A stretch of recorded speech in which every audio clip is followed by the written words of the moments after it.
Hola, buenos días, ¿no escuchan en la casa? Hola, profe, sí. Hola, profe. Hola.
Perfecto. Entonces, comencemos. Voy a mostrar unas...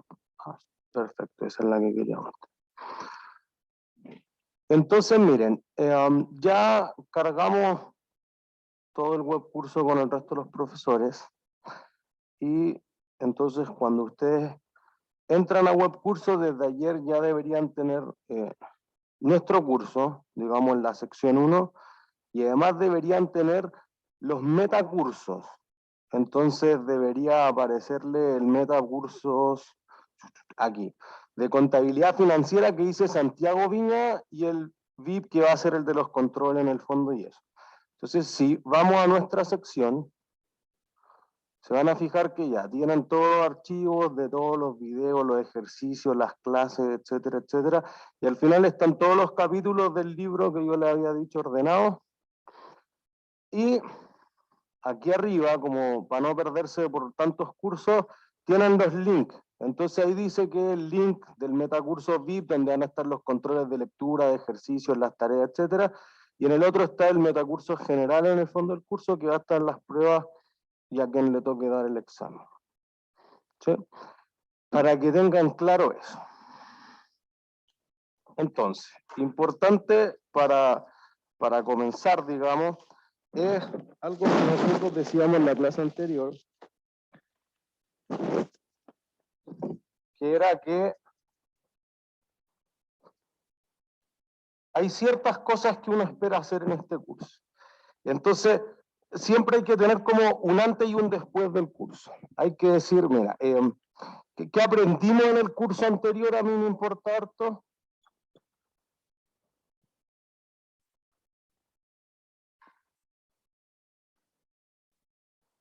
En intro a la conta. Y quizá hacia dónde vamos en el fondo, que sería que esperan de cuenta financiera.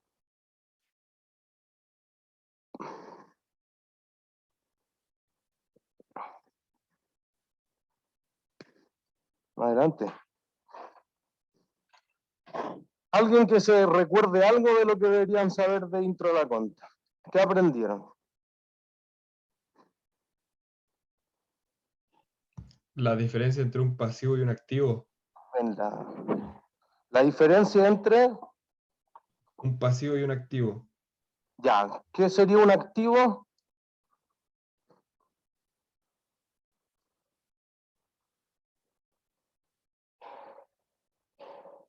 ¿O no era tan clara la diferencia?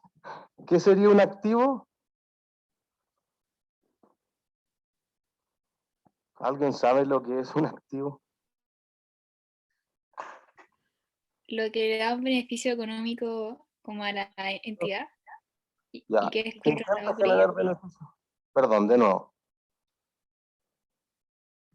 Le da beneficio económico y después no escuché más. Y es controlado por la entidad. Ya, eso es importante. Es controlado. Entonces, porque hay cosas que le podrían dar beneficio económico a la empresa, pero no son de la empresa en el fondo. Los trabajadores, el clásico ejemplo que uno ocupa en el curso anterior. Entonces uno dice, podría tener ciertas cosas que yo no controlo. Y quizás después ya vamos a ciertas cosas más técnicas que en el fondo que surja a raíz de hechos pasados.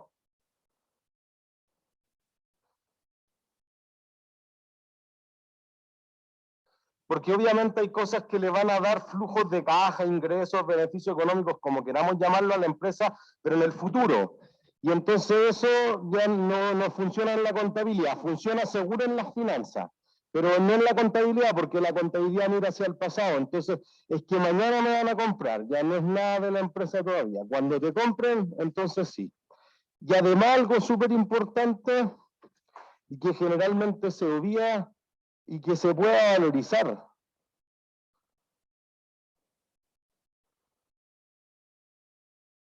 De forma razonable, o sea, no esperamos que sea perfecto, que este sea el único número y que nadie te lo vaya a debatir.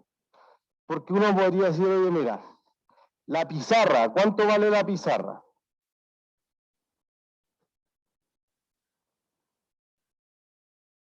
¿Cuánto creen que vale? Acuérdense de prender los micrófonos los que están aquí.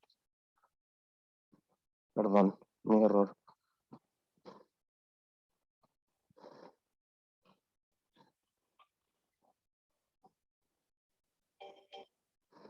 ¿Cuánto vale la pizarra? ¿Cuánto? ¿Cuánto creen que vale la pizarra? Nadie cree saber cuánto vale una pizarra, 100, 200, 300, 1 millón, 5 millones. ¿Alguien cree que vale más de 5 millones la pizarra? Ya, entonces tenemos un rango. ¿Cuánto creen que vale? Ya, fue razonable, a menos que alguien diga, no, yo tengo una cotización que vale 250. Pero se acota el rango, entonces si dijéramos, oye, ¿alguien cree que vale menos de 10 lucas? Se da un rango, ¿se entiende? Entonces, obviamente, nosotros desde la próxima clase vamos a decir, oye, pero tiene que haber una jerarquía porque entre 10 y 250 hay una diferencia importante, claro, pues entonces vamos a decir, primero saldríamos a cotizar la pizarra, ya mira, nos dijeron que la hacían por 200 y esa es la mejor oferta, ya listo. Eso es más o menos razonable. O podríamos decir, mira, se ocuparon tantos materiales de construcción, tanta mano de obra y eso te da. Listo. Tenemos más o menos la idea de lo que es un activo. Y un pasivo, ¿qué será? Ya, obligaciones que tiene la empresa. Deudas que contrae la empresa. Ya, Obligaciones que tiene la empresa tanto a corto plazo como a largo plazo. ya, perfecto. Entonces eso nos lleva a otro aprendizaje. Diferenciamos lo que es corriente de lo que no es corriente. ¿Se entiende? Y entonces ahí ya tenemos una referencia esencialmente de Joy. Hay algunos activos que te van a generar estos beneficios, sea que los voy a transformar en otro producto, sea que te va a entrar caja, sea que voy a dejar de pagar los arriendos, los seguros, etcétera, o te sirven para dar vuelta en el corto plazo. Pero hay pizarras, hay mesas, hay proyectores, hay computadores que quizás van a durar más de un año, más de un periodo definido por la empresa y entonces eso es largo plazo. Y entonces hay una diferencia. ¿Qué le pasa generalmente a los activos de largo plazo?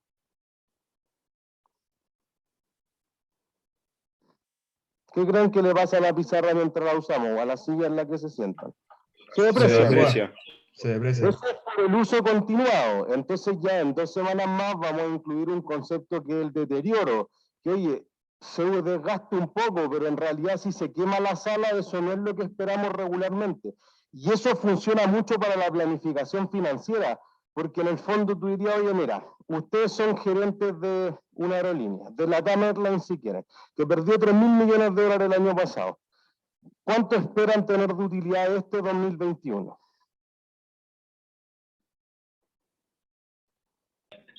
¿Cero? 3.000 millones de dólares el año pasado, pero el 2019, por ejemplo, ganó 200 y lo celebraban. Después vamos a decir que igual era un asco, pero en ese momento celebra. ¿Cuánto creen que ganarían este año o pierden plata?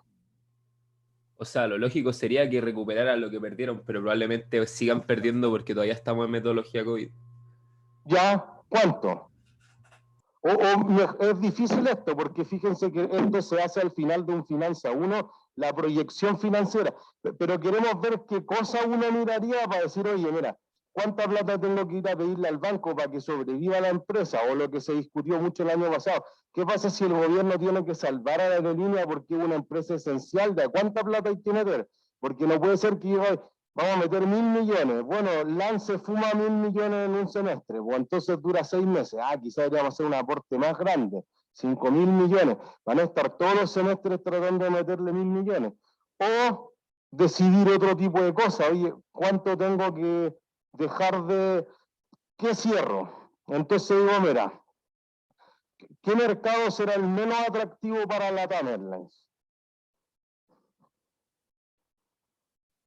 ¿Alguien se imagina? Porque uno dice, perdí plata, pero pierdo en algunos segmentos mucho más que en otros. Por ejemplo, a Entel le va pésimo en Perú. Todo lo que gana en Chile se lo pierde en Perú. A Ripley, y lo vamos a ver en los estados financieros, o a la Polar, lo van a ver en la Ayudantía, le fue horrible en Colombia. A Cencosud le va horrible en Brasil. Y a LAN le iba pésimo en Argentina, esencialmente porque tenía así como una disputa por el aeropuerto de Ezeiza con la aerolínea argentina, entonces imposible competir contra la aerolínea nacional allá. Entonces LAN realmente dice, dejemos de operar en Argentina, entonces quizá en vez de perder 3.000 voy a perder 2.000. Ya, ahora preocupémonos de LAN Perú, de LAN Chile, de LAN Brasil, de LAN Colombia y veamos cómo hacemos esto más rentable. Ideas para que sea más rentable. En pandemia. No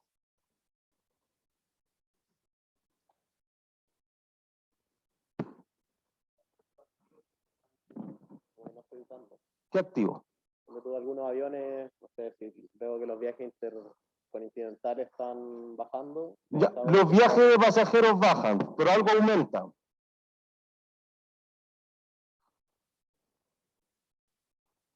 Fíjense que no hay que saber mucha contabilidad para resolver esto, pero esto es un problema que debiese resolver un ingeniero comercial en el futuro. Los viajes bajan de pasajeros, pero ¿qué otra cosa aumenta? ¿El transporte de cosas? Extranjero. Ya, las exportaciones y las importaciones, entonces cargo es un segmento de negocios que le fue mucho mejor, entonces quizás no me deshago el avión, quizás lo que tengo que hacer es volar los asientos de pasajeros del avión, y LAN históricamente siempre ha sido muy rentable en el área de carga, entonces si no llegan los pasajeros subo un auto, y listo. Y por ejemplo, transporte de autos fue algo que estuvo agotado particularmente en Chile, comparado con la región. Entonces uno dice, podría cambiar el negocio, quizás no tengo que deshacerme de los activos, pero ahí quizás la logística otra cosa. Si yo me dedico a importar cosas, tengo más o menos seguridad. ¿Menos? ¿Por qué? ¿Es más seguro transportar carga o es más seguro transportar personas? Transportar carga. ¿Por qué? En pandemia, porque te evitas un montón de controles sanitarios. Es cierto, puede ser que alguien llegue justamente y diga, no, tiene 38 de fiebre, no puede subirse. Si hizo el PCR, no, etc. O, por el contrario, que llegue a un destino y que después no lo dejen devolverse. Entonces eso podría generar algo, pero además tú tienes la carga y vuelas sí o sí. Las personas no estamos seguros que lleguen. Por eso que de repente te van a ofrecer en el avión, oye, ¿quién se quiere bajar? Le pagamos el hotel, le pago 200, 300, 500, 800 dólares hasta que alguien se baje porque la aerolínea siempre sobrevende. Porque sabe que hay un porcentaje de las personas que van a llegar, o que, perdón, que no van a llegar, ¿sí? Entonces, y eso cambia según ciudad. Por ejemplo, en Ciudad de México, estadísticas de la LATAM Airlines, la mitad de las personas no llegan. Entonces, si el avión tiene capacidad de 200, venden 400.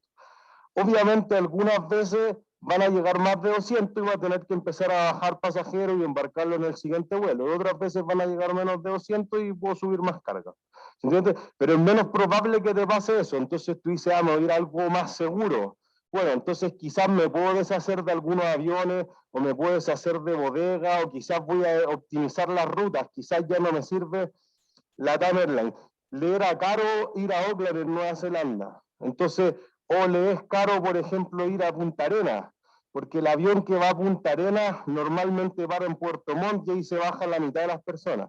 Entonces, quizás debo optimizar ciertas rutas que tienen más frecuencia, que tienen mayor capacidad, etcétera. Entonces, quizás te quiere ir a aviones chicos, aviones grandes. Bueno, ese tipo de cosas debiese verse reflejado en su estado financiero, pues tiene más o menos activos corrientes, tiene más inventario.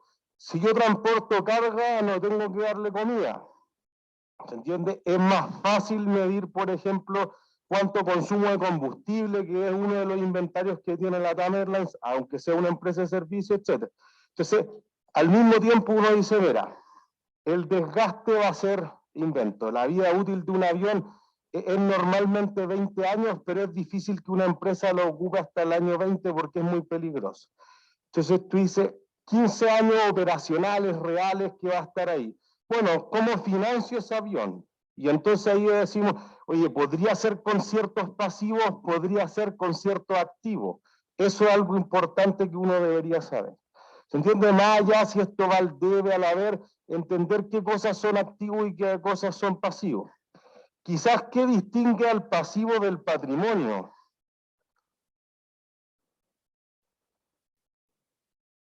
¿Cuál será la diferencia entre el pasivo y el patrimonio?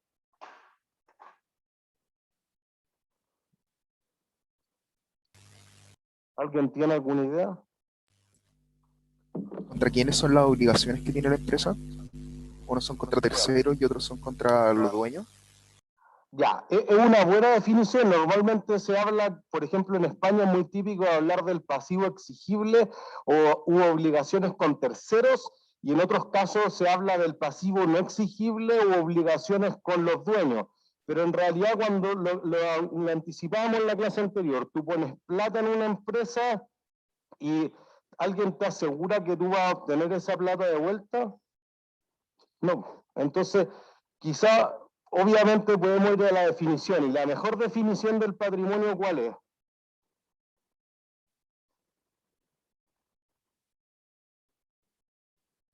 Activo menos pasivo.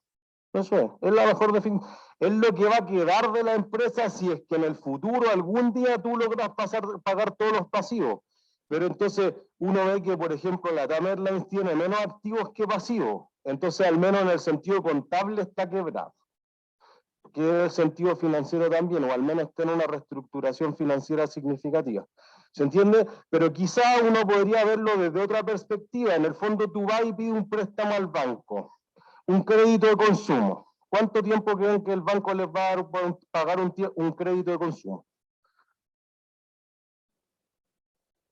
¿Pero cuánto creen? Años. ¿Cuánto? No, pero hay un límite. ¿Cuánto es lo máximo que creen? ¿Les va a dejar pagar un crédito de consumo en 20 años? No, un crédito hipotecario, por ejemplo, en el que tú dices, oye, si yo no te puedo pagar, quédate con la casa o quédate con el terreno, con lo que haya respaldado esto, sí. Pero uno de consumo no, porque ¿qué puedo hacer con el crédito de consumo? Con la plata del crédito de consumo. Lo que yo quiera. Por lo tanto, podría ir a apostarle al casino y desaparece. No te puedo dar 30 años para pagar eso. En cambio, tú dices, oye, en un crédito automotriz dejo de garantía el auto, en un crédito hipotecario dejo de garantía la casa, en un crédito de capital de trabajo dejo las cuentas por cobrar, dejo los inventarios en la empresa de garantía. Si tú no me pagas, yo echo mano al activo. En el caso de un crédito de consumo, como puedo hacer cualquier cosa, 5 años, máximo. Y ahí ya el banco hace una evaluación de la persona y dice, oye, quizás 3, quizás 2, depende de cuánto sea el riesgo de la persona. ¿Se entiende? Entonces ahí me dice, quizás eso no te sirve para financiar un avión, pero tiene un plazo. A eso es lo que vamos. Los pasivos, mira, yo voy a pagar en 30 días, en 60, en 90, en 180 días como los supermercados, las cuentas por pagar, pero te voy a pagar en alguna fecha determinada. ¿Cuándo voy a obtener eso? No se sabe. ¿Se entiende? Entonces, el pasivo tiene un vencimiento claro, en algún día se vence esta deuda, el patrimonio no tiene ese vencimiento. ¿Sí? ¿Qué más aprendieron en el curso anterior?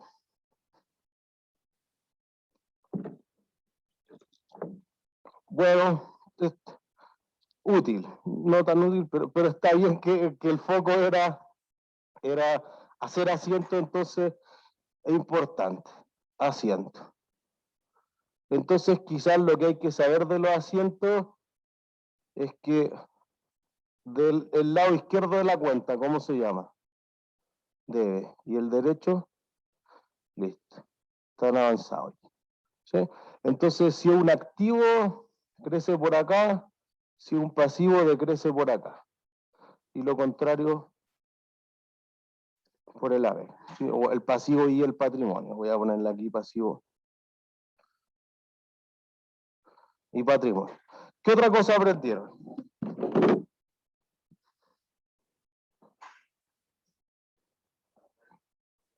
¿Ya? ¿Qué estados financieros conocen? Estado de resultados.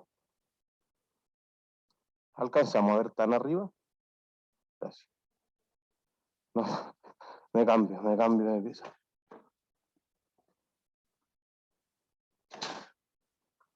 Estado financiero. Ya, de resultado, ¿qué más? Ya, perfecto. ¿Qué más? De flujo, excelente. ¿Qué más? Un inútil, el estado de cambio en el patrimonio.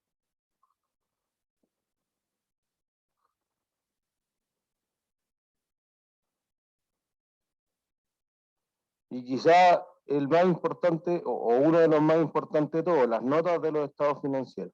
¿Qué es un estado financiero por sí solo? En el fondo a veces uno dice, no, si son los otros 4, claro, pero para que esté el juego completo de los estados financieros yo tengo que saber las notas. Porque digo, oye, este avión ¿hasta cuándo dura? Nota. Oye, propiedades, plantas y equipos, ¿cuál es la vida útil que le asigné a los aviones? Le asigné una distinta al motor del avión, que al fuselaje, que a los computadores, que a los vehículos, etc. Tengo que ir ahí. ¿Qué política contable utiliza? Lo que introducíamos un poco en la clase anterior, y ocupa el costo o el valor razonable. Si ocupa el valor razonable, ¿a dónde lo sacó? Porque a mí no me parece razonable. Ah, chulo. Hay que ir a esas notas. Entonces, por eso que los estados financieros, por ejemplo, podrían tener perfectamente 10 páginas de estos 4 y una cantidad muy alta en la otra. La universidad, 80 páginas de notas de los estados financieros. Los equipos de fútbol, el Manchester en algún momento 800 páginas de notas de los estados financieros. ¿Entiendes? Depende de qué tan complejo sea tu negocio. Cencosud tiene 500 páginas, 10 de estados financieros, 490 de notas de los estados financieros, porque tengo que decir, mira, en Brasil esta es la moneda, funcionamos en esto, pero nos endeudamos en esto y tenemos estos segmentos de negocios. Tenemos supermercadistas, mejoramiento del hogar, arriendo de mall, etcétera. Hoy son 5 negocios en 5 países, tengo que explicar 25 tipos de empresas, con sus inventarios, con sus cuentas por cobrar, con sus incobrables, etcétera, etcétera, etcétera. Entonces, leer las notas de los estados financieros, sumamente importante. ¿Qué otra cosa aprendieron? Bueno, si alguien no se acuerda de esto, justamente este es el momento de preguntar. También los tipos de inventario, Tipos de inventario, excelente. el FIFO y el PMP. Ya. Tipos de flujos de inventario. Entonces, escuché FIFO, primera en entrar, primera en salir, costo promedio ponderado, ¿algo más? FIFO, excelente. Última en entrar, primera en salir. Eso es súper importante para Conta 3, porque en general uno dice, mira, en contabilidad uno habla de una empresa comercializadora. Compra-vende, es más simple de entender al principio. Quizá ahora vamos a ver empresas más complejas, de hecho vamos a mostrar Casino Enjoy. Pero después en contabilidad gerencial o contabilidad 3, uno va a ver la empresa que es productiva, y la empresa productiva tiene más inventario. Falabella tiene televisores terminados, pero en cambio Sony o Samsung tiene todos los materiales, tiene los televisores por ensamblar, los productos en proceso, tiene los productos terminados, y además tienen los repuestos de las maquinarias, 4 tipos de inventario distintos. ¿Se entiende? Entonces eso podría suponer ciertas cosas. Es probable que hayamos dicho, o al menos yo lo dije, que IFRS la prohíbe. IFRS prohíbe utilizar el método de la última en entrar, primera en salir. Por una razón. La idea de IFRS es que la información esté lo más actualizada posible. Y si tú tienes un método que es las últimas que entraron son las primeras en salir, las unidades que van quedando en tu bodega, en tu inventario, son las más viejas o las más nuevas. Las más viejas. Entonces podría pasar con el tiempo que tú digas, oye, tengo unas unidades de hace 10 años en la bodega, es probable que no las pueda vender. Entonces, quizás están deterioradas, ya está obsoleta, tendría que hacerle el ajuste al valor realizable neto, una lata. Entonces, eso no te provee información, pero no quiere decir que las empresas que no utilizan IFRS no puedan ocupar LIFO. Y esto es solamente para presentar los estados financieros que decíamos, y tú internamente podrías decir otras cosas. Por ejemplo, tú eres una empresa de comida, tú eres Soprole, digamos. ¿Qué yogurt va a tratar de vender primero? ¿Por qué? Son los que van a vencer primero. Ya, eso se llama FEFO. El primero que expira es el primero que sale. First expired, first out. Funciona súper bien para la industria alimenticia. ¿Se entiende? Porque una cosa es lo que digan las normas contables, pero la empresa tiene que hacer lo que le funcione mejor en el negocio. Entonces, porque yo ocupe FIFO no voy a, o LIFO o promedio ponderado, no voy a poner cualquier yogur en la góndola, voy a los más antiguos para que no vayan a empezar a caducar mientras están aquí. Si caducan en el refrigerador del cliente ya otra cosa. ¿Se entiende? Pero podrían darse otras cosas. Uno podría decir, mira, tú tienes una joyería. ¿Qué joya voy a tratar de vender primero?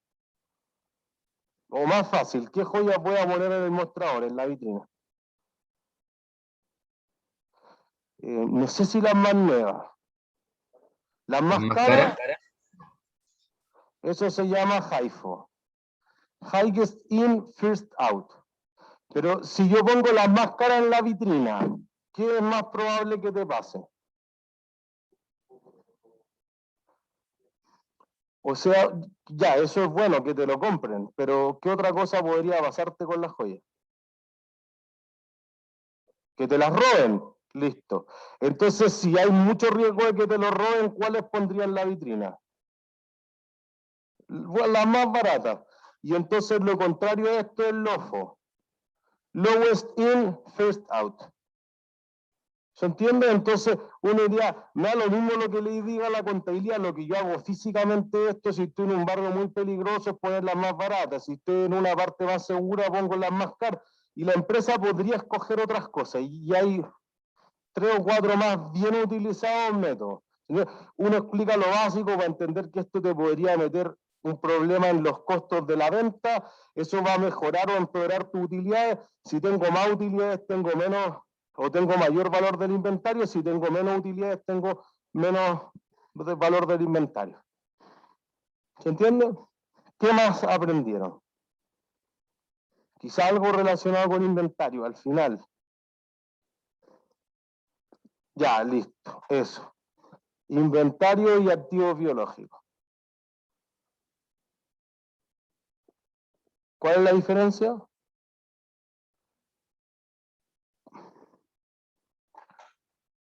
Es bien simple la diferencia. ¿Alguien se acuerda la diferencia entre un inventario y un activo biológico?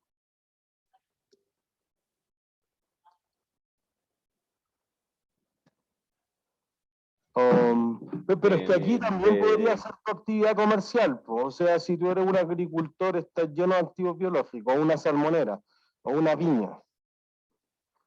Entonces, por eso que nos parece un tema súper importante, porque en el fondo el PIB de Chile está constituido significativamente por activos biológicos. Y como que suena más complejo de lo que es, ¿no?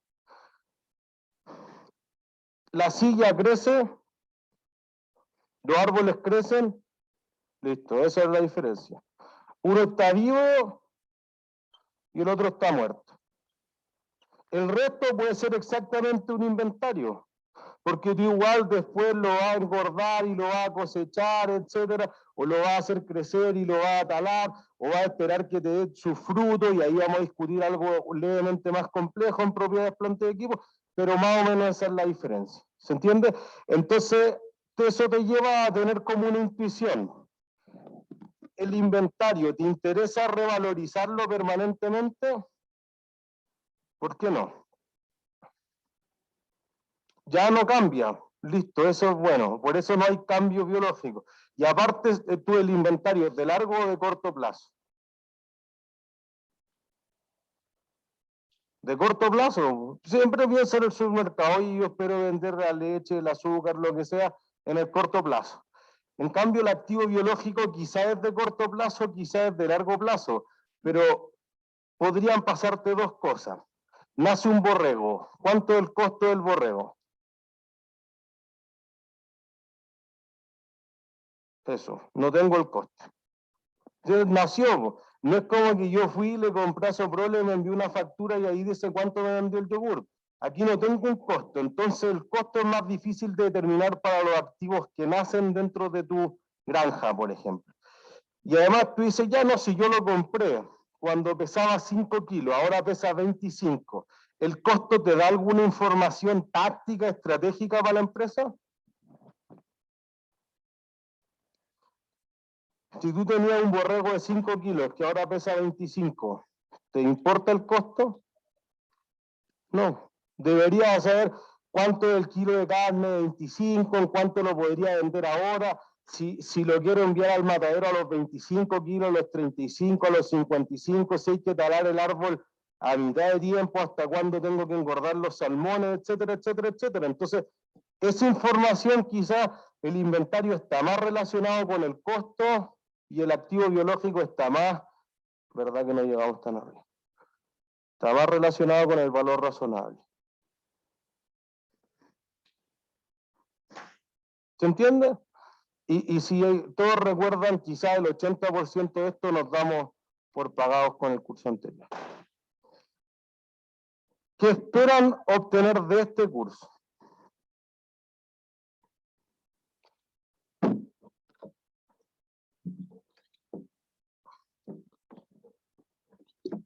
¿No esperan nada? Eso es bueno igual, deberíamos superar las expectativas. Pero alguien querrá hincarle el diente a algún tema en particular.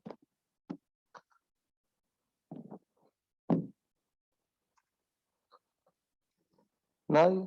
Bueno, seguro que vamos a profundizar en el estado flujo efectivo. Y le vamos a colocar mucho más análisis. ¿Qué es lo que decíamos en la clase anterior? Un ingeniero comercial le presentan los estados financieros, pero no prepara los estados financieros, o pocas veces prepara los estados financieros. Tiene que discutir con los que preparan los estados financieros, no tiene que volver a rehacer los asientos. Entonces, lo que aquí nosotros queremos entender es si esa utilidad es operacional o es no operacional, o es de actividades continuadas o descontinuadas, que es algo que vamos a ver el martes. Y ¿cómo eso podría influir? Entonces volvemos a la pregunta de origen. Si LAN perdió 3.000 millones de dólares el año pasado, ¿cuánto esperan que obtenga este año? Y entonces metámonos a un par de estados financieros reales. Miren.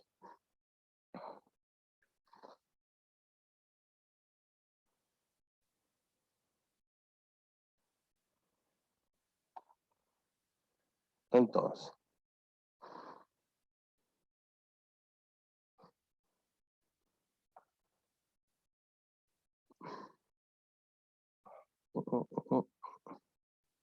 Tercer trimestre, todavía no tenemos los estados financieros anuales. ¿Por qué todavía la empresa no presenta sus estados financieros anuales? ¿Alguien sabe por qué?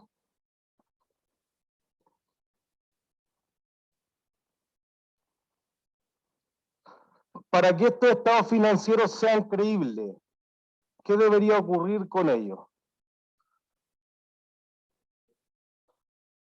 Ya, eso, tienen que ser estados financieros auditados.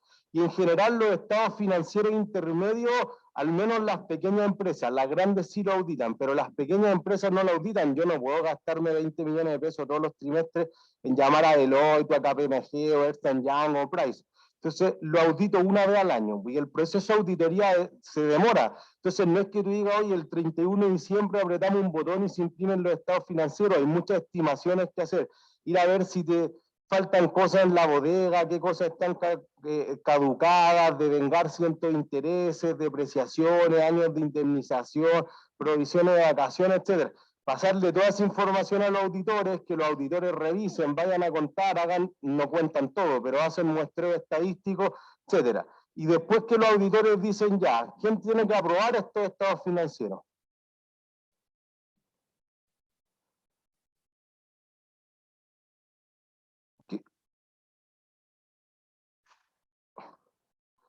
¿Cuántos accionistas creen que tiene la TAM Airlines? ¿Cuánto? ¿Cuánto es muchísimo? No, muy poco. Mire, para que una sociedad anónima sea sociedad anónima abierta tiene que tener al menos 50 accionistas. Ya, bueno. Entonces ahora vamos a saber al tiro dónde podrían obtener... Ups, me comí una N. Entonces, fíjense. Voy a la página de la Bolsa de Santiago y digo LATAM. Y entonces acá tenemos la acción de LATAM, LTM. Entonces te dice cuánto vale hoy en día, 1.300 pesos, perdón, bajó un 1,95% y yo voy a ir a antecedentes financieros y te va a decir. Entonces fíjense que te dice que... Oh, debe ser un error de la página. Pero ahí debería decir el número de accionistas. Bueno, tienes muchos más. Fíjense que Delta Airlines tiene el 20%, el grupo Cueto a través de Costa Verde tiene el 18%, Qatar Airways tiene el 10%, etc. Y aquí tenemos el 80% de los accionistas tienen esto, TEP, que era la parte de TAM, etc. Bancos de inversión, por ejemplo, Banchile, Corredores de Bolsa, JP Morgan, Santander, en nombre de otras personas. Fíjense que no es que el banco esté invirtiendo en él, sino que nosotros tenemos ahorro, elegimos y compramos acciones de la TAM, entonces el banco está representando a otros. ¿Se entiende? Y entonces fíjense que hay 606 millones de acciones ahí que podría tener. Entonces uno dice, mira, voy a cambiarme a otra empresa a ver si es un problema solamente con esta.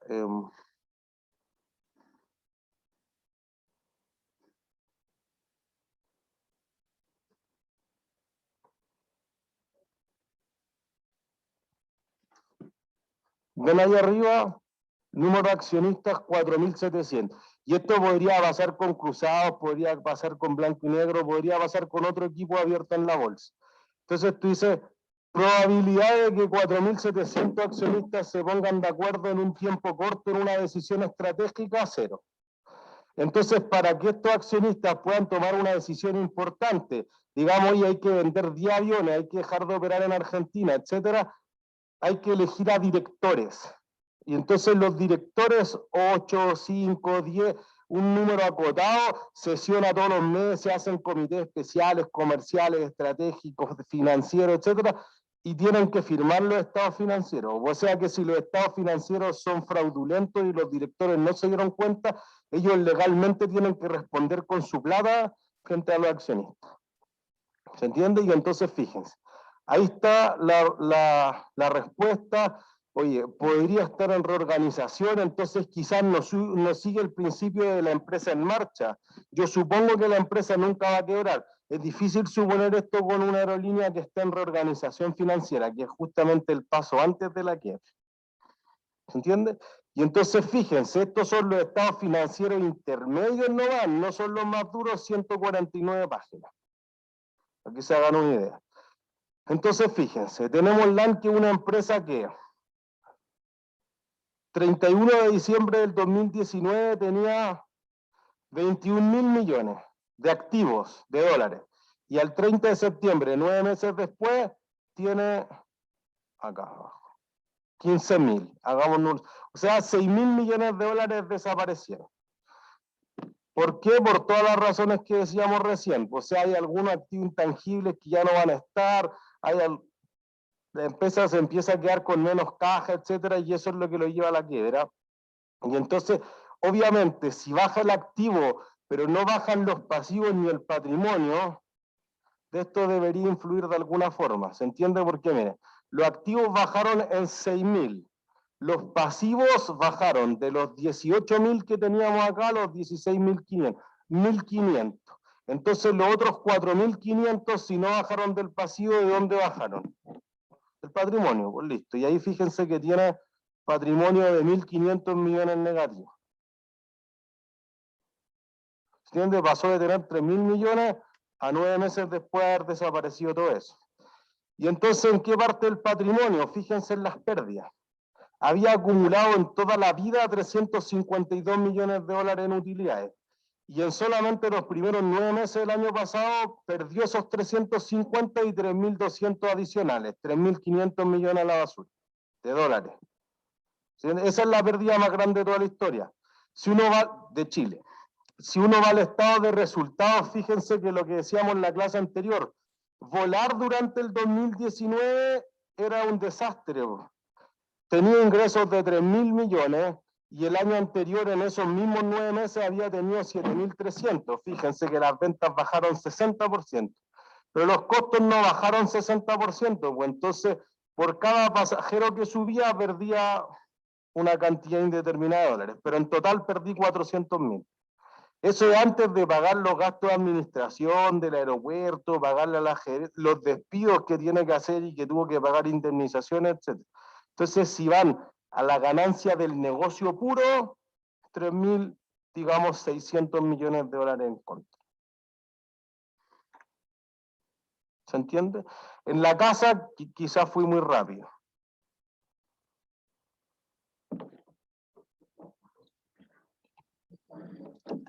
Entonces, nuestra pregunta original. ¿Cuánto creen que gana o que pierde este año la TAM Airlines?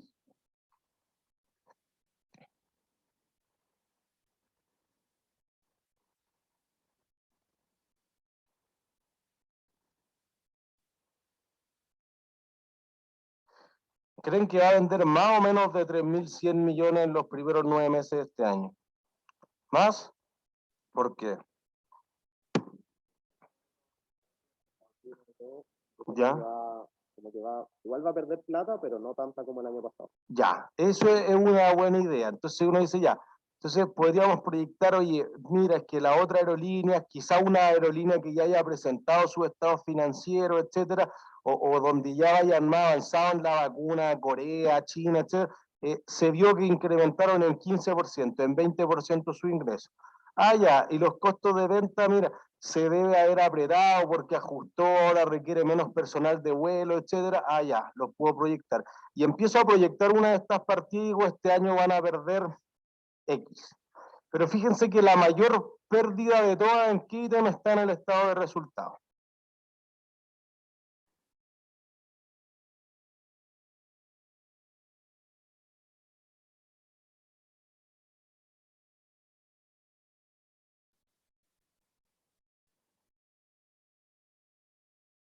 ¿Cuál es el mayor ítem ahí?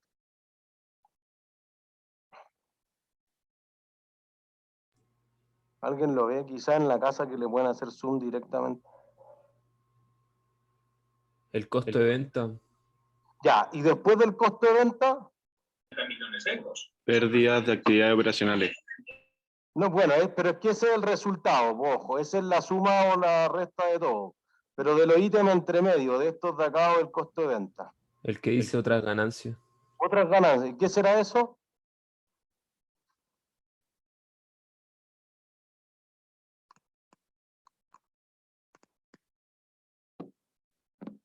¿Cómo saber qué es eso? Eso, excelente. Nota 27.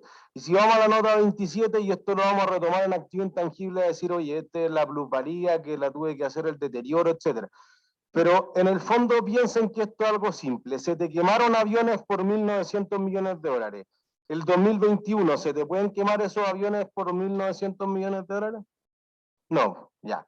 Entonces, esa información es la que un ingeniero comercial normalmente debería obtener de los estados financieros. Uno le dice, oye, pero esto es irrepetible, ya tuviste esto, pero el próximo año ya no puede ser así. Entonces, cuando tú planificas el futuro, oye, ¿cuánta gente hay que despedir? Si hay que pedir que se bajen los sueldos, que fue lo que pasó en LATAM Airlines, bájense los sueldos a la mitad. Ya, ¿cuánto tiempo va a durar esto? ¿Cuánta plata tenemos que ir a pedir el banco? ¿Cuánto tengo que aceptar que nuevos socios entren a la compañía? Qatar, Delta, etcétera. ¿Cuánto va a ser este déficit de lo que vamos a perder este año? ¿Tiene sentido seguir perdiendo 2 años? Sí, si nos recuperamos tanta plata en 5, pero si no, no tiene sentido. Por eso que cuando la empresa va y se acoge a la reestructuración financiera, le tienen que decir a los bancos, a la empresa de leasing, etcétera, que les debe plata, mira, este es el plan para 5 años. Y no te voy a pagar ahora, te voy a pagar un poquito después, pero vemos que se va a salvar la empresa. Y si ellos consideran que es más rentable la empresa viva, se reestructura, como la TAM. Si ven que la empresa es más rentable muerta, entonces la cierran. Eso es lo que hacen la empresa los acreedores cuando se va a esta reestructuración financiera o el capítulo 11, como se conoce en Estados Unidos. ¿Se entiende? Entonces, ingresos de actividad ordinaria. ¿Qué son esos?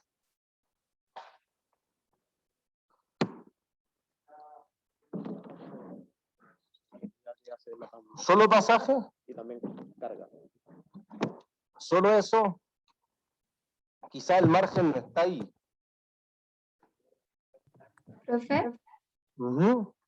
lo que pasa es que de repente hablan en la sala y no se escucha lo que dicen acá, como que cuando prenden el micrófono hay que esperar un ratito. A ver, de nuevo. Todo de nuevo. Intenta decirlo, a ver. Que cuando hablan en la sala de repente no se escucha quiénes Pero, son. Valentina, yo sí te escuché a ti. Le decía a tu compañero que está aquí en la sala que repita todo desde el micrófono a ver si lo logran. Y yo creo que esos ingresos de actividad ordinaria son solo referentes a las actividades ordinarias de la TAM, que según yo son venta de pasajes a personas y carga. Ya. ¿Se escuchó en la casa? Sí.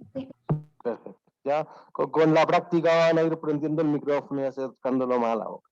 Entonces, claro, pero como que actividad ordinaria es como un concepto genérico. Si hay algo en lo que la aerolínea gana porcentualmente mucha plata arriba de un avión, ¿qué es? La comida. Por eso que las aerolíneas low cost te venden con pérdida. Pero dicen, oye, si alguien se quiere tomar una cervecita, un whisky o un sándwich, ya 20 lucas el sándwich. Pues no hay otra opción nomás, pues en ese momento es un monopolio. Entonces, claro, eso podría generarle la mayor parte del margen y son cosas que se van a repetir regularmente, por eso se habla de actividad ordinaria. No es extraordinario, no es que en realidad tú digas, oye, ocurrió una sola vez porque estoy cerrando Argentina, indemnizar a los trabajadores, pero como cerrar Argentina nunca más va a ocurrir. ¿Se entiende? Eso hace una diferencia significativa. Y esto, si yo lo veo, es lo mismo que debería hacer Emirates. Es lo mismo que debería hacer Qatar. Por una razón. Por esta razón.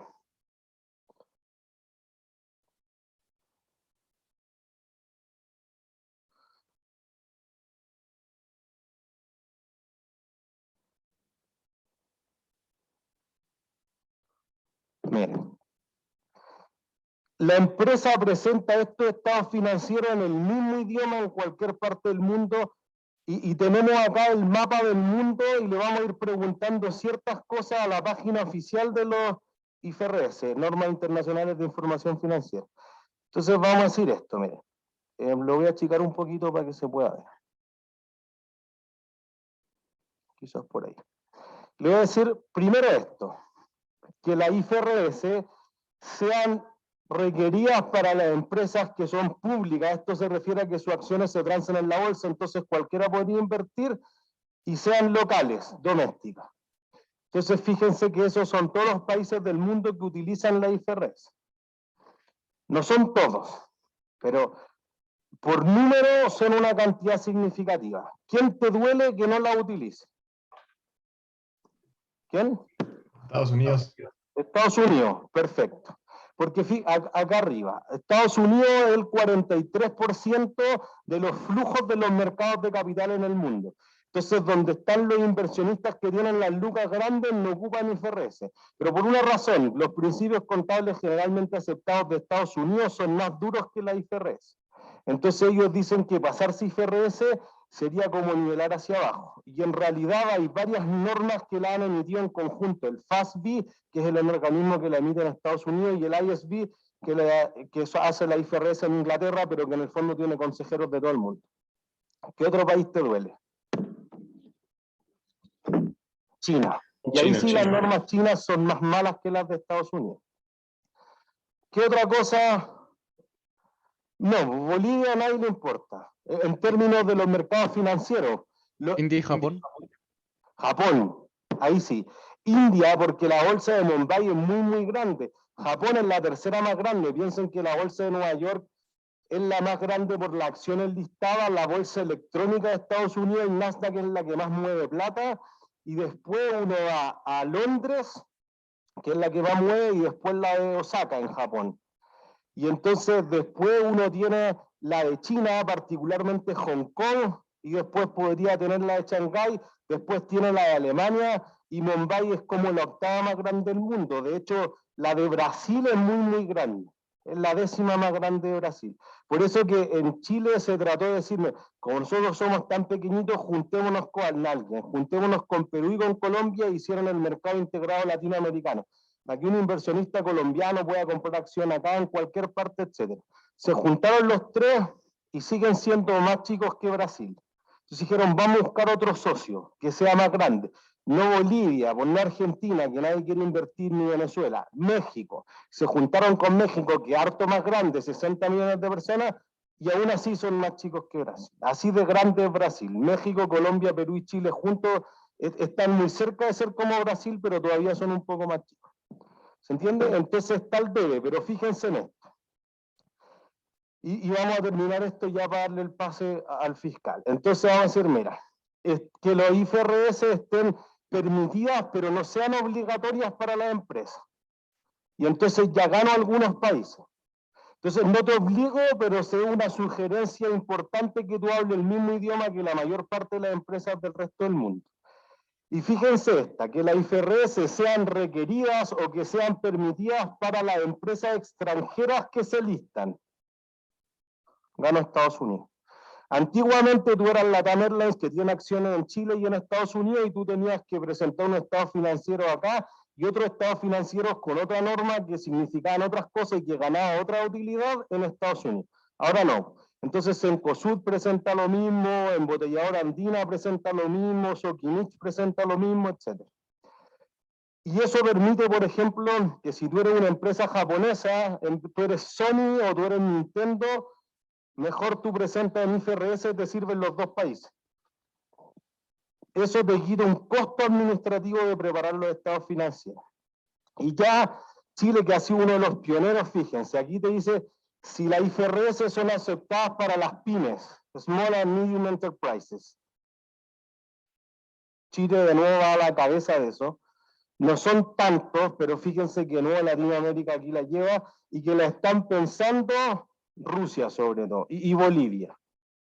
¿Se entiende? Esa estandarización de la información financiera es bien significativa al momento de estar viendo estados financieros que hablen exactamente el mismo idioma y no estén hablando otros idiomas que quizá en algún momento tú no lo tenías considerado fundamentalmente. ¿Sí? ¿Dudas? ¿No? Ya, entonces Alejandro, ¿me escuchas? Sí, Nicolás. Sí, hola Alejandro, te dejo el Hola, curso. ¿cómo estás? Bien, ¿y tú? Bien, gracias. Qué bueno. Nicolás, ¿cuánto nos quedan? Nos quedan 7 minutos, ¿no? Termina a las 11:10 la clase. Ya, agradecido. Los saludo a todos, alumnos, alumnas. Mi nombre es Alejandro Celis, fiscal de la universidad. Trabajo en la Secretaría General y me corresponde velar por el cumplimiento normativo de los distintos estamentos. Nicolás, si puedes, parece que se produce ahí un choque de...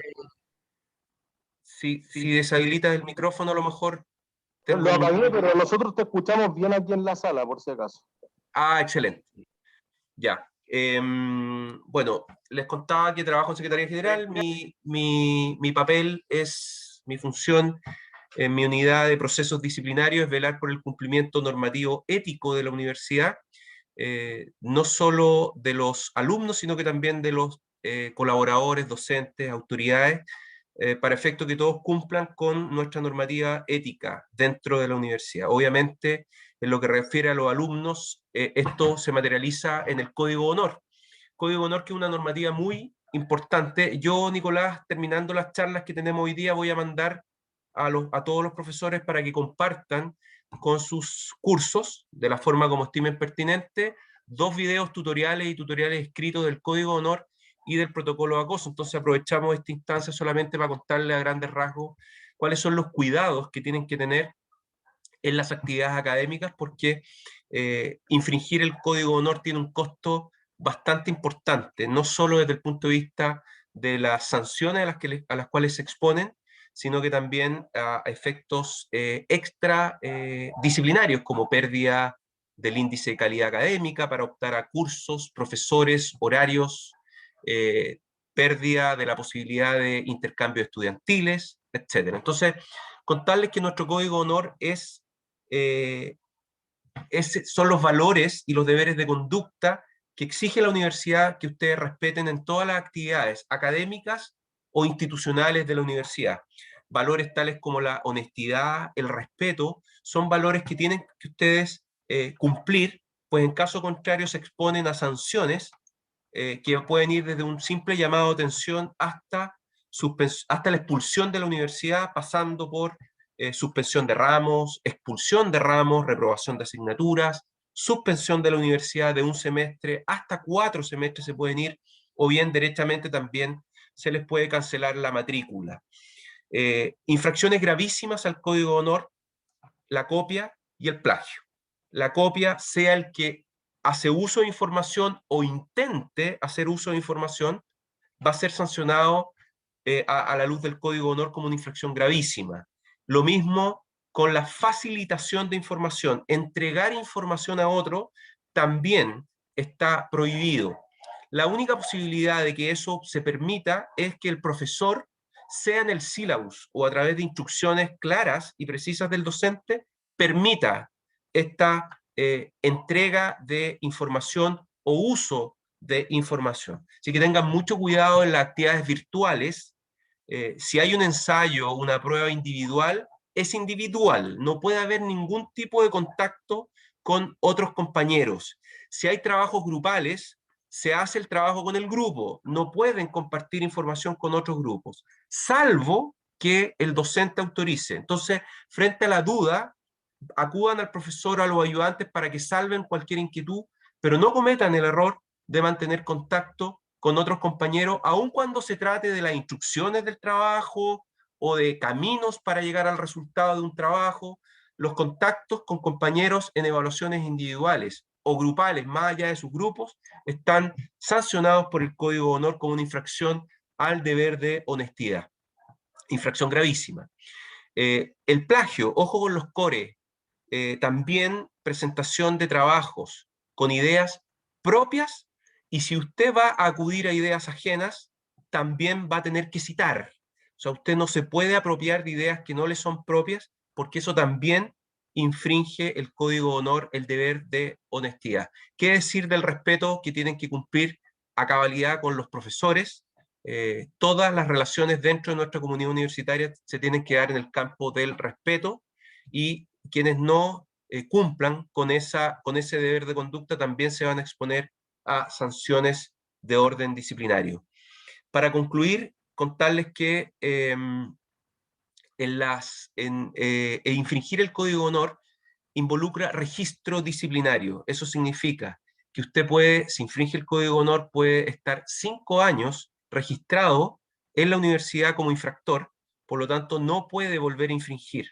Si usted es reincidente, comete una nueva conducta dentro de ese periodo de 5 años, probablemente, en el mejor de los escenarios, va a ser suspendido de la universidad, y en el peor, obviamente, va a ser expulsado de la universidad. Tenemos una tasa de reincidencia mínima, porque obviamente los alumnos que reinciden no siguen en la universidad normalmente. Entonces, los invito a cumplir con nuestra normativa, nuestro deber no docente, porque para eso están los profesores, no es el académico. Nuestro deber es velar porque los distintos estamentos, y entre ellos ustedes, como alumnos, respeten la excelencia valórica que nosotros exigimos que cumplan en una universidad de prestigio como es la Universidad Adolfo Ibáñez. No basta dar el examen y aprobar el contenido técnico en los ramos, en las asignaturas, sino que también tienes que responder al estándar ético, valórico, que como universidad de prestigio en este país nosotros vamos a exigir que se cumplan. Así que los invitamos a ser respetuosos del Código de Honor de la universidad. Quiere irse a intercambio en tercer año, en cuarto año a otro lugar, quiere postular ayudantías, quiere optar a un cargo de representación estudiantil, respeta el Código de Honor. Si no lo respeta, no va a tener ese derecho y lo va a perder mientras tenga registro disciplinario. Así que los invito a ser respetuosos con nuestro Código de Honor de la universidad. Cualquier duda que tengan, sin perjuicio los videos y tutoriales que les van a hacer llegar los profesores, pueden acudir a la Dirección de Asuntos Estudiantiles y directamente a la Secretaría General de la Universidad, que le corresponde velar por el cumplimiento ético normativo dentro de la comunidad universitaria. Así que 1 minuto, 2 minutos máximo, si alguien me quiere hacer alguna pregunta, si tiene alguna duda, se la salvo la inquietud en este momento, sin perjuicio de los canales que quedaremos en línea directa. ¿Hay alguna duda? Excelente. Agradezco al profesor Nicolás Martínez el tiempo que me dio para efecto de contarle cómo opera nuestra normativa. Los invito a respetar el código. Créanme que no es grato pasar por procesos disciplinarios y puede significar que nos sigan en la universidad. Así que los invito a ser respetuosos de nuestra normativa interna ética universitaria. Que les vaya muy bien, profesor. Muchas gracias por su tiempo y por su disposición. Que les vaya muy bien. A usted, señor fiscal. Ojalá a nadie le toque encontrarse con él. No es grato para él, no es grato para usted, no es grato para nosotros. Así que ojalá todos cumplan con el Código de Honor. Ha sido todo por hoy. Que estén súper bien. Perfecto. Chao, chao. Que les vaya bien. Gracias.